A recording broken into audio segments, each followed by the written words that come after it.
which NFL teams are making the playoffs and who's staying home. It's Who's In, Who's Out on 97.3 ESPN FM, South Jersey's football station. I left half his name off. I was on the right track. I left the back end of his first name out. Halipuli, Halivaiti, Vaitai. Big V. Stop trying. Big V. Sorry. Big V.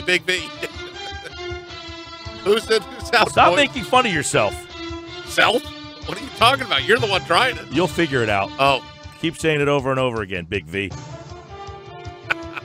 All right. In the East, AFC, Patriots across the board. Any changes? No, sir. Nope. Pittsburgh in the North. No, sir. No changes there. All right. In the South, it's Tennessee and Jacksonville, 6-3. Which way did you go, Pete Thompson? I went with Tennessee. I've had Tennessee as far back as, let's see, the last time I didn't have Tennessee in that spot was a brief hiccup in Week 6.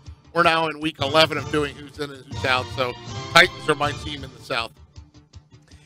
Titans, I'm sticking with them for now. Ever since Deshaun Watson got injured, I've had to revert back to the Titans. I just still don't. I believe in Marcus Mariota way more than I believe in Blake Bortles. And the quarterback position is important in this league. And at the end of the day, you got to break it down. You go with the better quarterback. I go Titans. I go Titans as well. I like Tennessee slightly over Jacksonville, but Jacksonville's defense, maybe it starts to sway me a little bit, man. That defense is pretty good. Only 134 points they've given up all season long. But Bortles is just so bad. All right, in the West, Kansas City. Anybody else?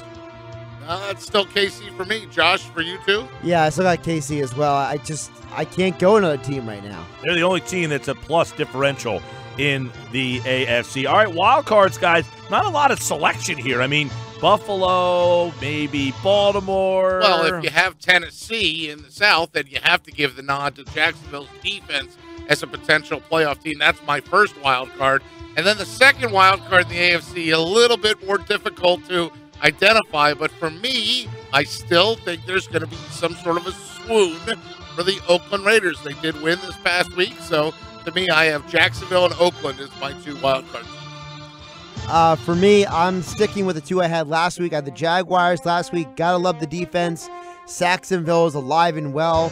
And I'm going Ravens. They have a better points differential than the Raiders do. The Raiders have a negative point differential. The Ravens on the plus side, plus 19. So just on that, and also the fact that I think the Ravens have a better defense than the Raiders. I went with Jacksonville, and I went to Oakland. I'm back at Oakland, not because I really think they're very good. That's how bad the AFC is. I mean, Buffalo's 5-4, Jacksonville's 6-3. Guys, you know they're the only two teams in the entire conference that are not in first place with a winning record? Every other team, not currently at the top of the division, has a losing record, except for Buffalo and Jacksonville.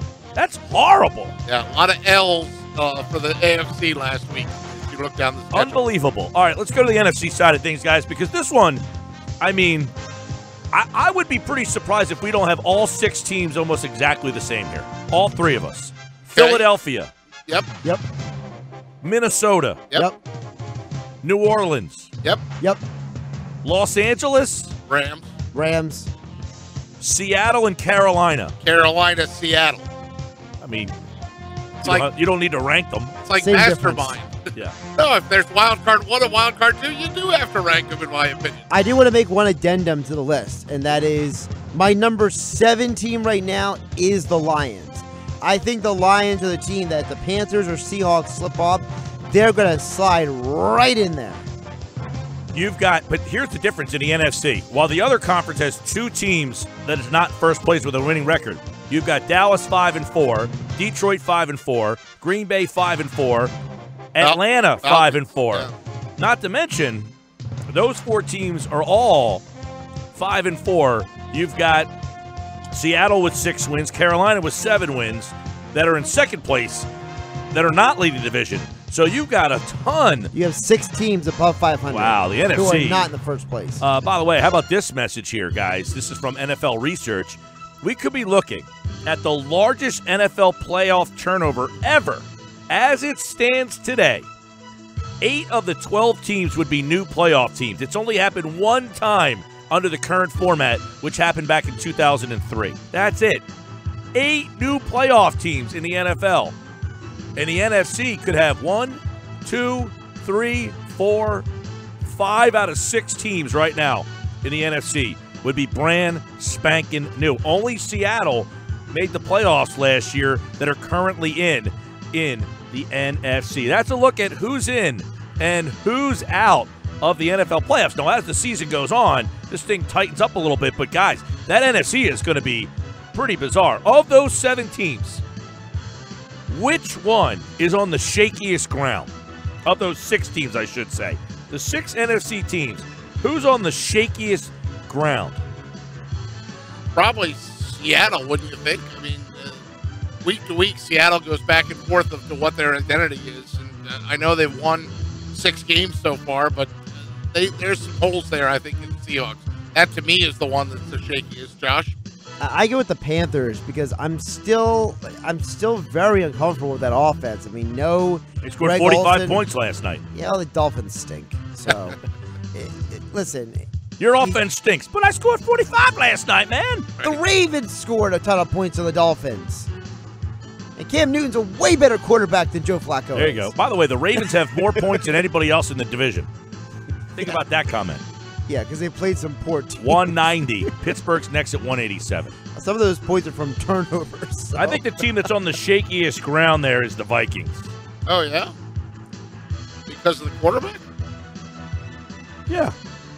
I mean, I don't think it's a secret that Case Keenum is – first off, he doesn't even know if he's starting this week, right? Oh, he's starting. I know what I'm saying, but he hasn't even officially been announced a starter. You've got that whole situation going on there. Gamesmanship. They're just trying to, gamesmanship.